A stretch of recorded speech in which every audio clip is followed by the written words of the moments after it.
சித்ரா பௌர்ணமியை முன்னிட்டு திருச்செந்தூர் சுப்பிரமணிய சுவாமி கோயிலில் பக்தர்கள் கூட்டம் அலைமோதுகிறது. இது தொடர்பான கூடுதல் தகவலை செய்தியாளர் பவானி வழங்க கேட்கலாம். பவானி, வணக்கம். எவ்வளவு பக்தர்கள் வருகை தந்திருக்கிறார்கள்? அவர்களுக்கு என்ன மாதிரியான ஏற்பாடுகள் எல்லாம் செய்யப்பட்டிருக்கின்றன?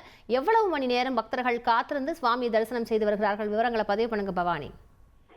நிச்சயமாக, அதாவது சித்ரா பௌர்ணமியை முன்னிட்டு திருச்செந்தூரில் தற்போது அதிகப்படியான பக்தர்கள் குவிந்து காணப்பட்டு வருகின்றனர். குறிப்பாக 7 மணி நேரத்திற்கும் மேலாக தற்பொழுது சுவாமி தரிசனம் செய்வதற்காக காத்திருக்கக்கூடிய காட்சிகளை நம்மால் பார்க்க முடிகின்றது.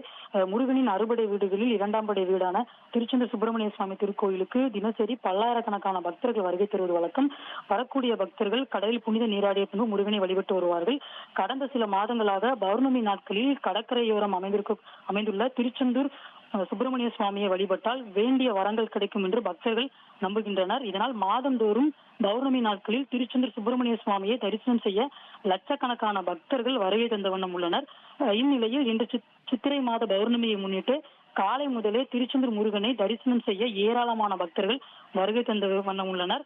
இதற்காக அதிகாலை கடலில் புனித நீராடி நாளிக்கிணறை குளித்துவிட்டு தற்பொழுது 7 மணி நேரத்திற்கும் மேலாக தங்களது குடும்பத்தினருடன் காத்திருந்து சுவாமி தரிசனம் செய்து வருகின்றனர். அதற்கு காட்சிகளை நம்மால் பார்க்க முடிகின்றது.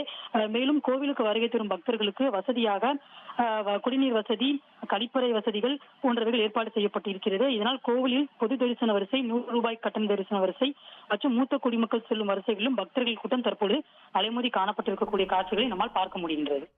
விரிவான விவரங்களுக்கு நன்றி பவானி.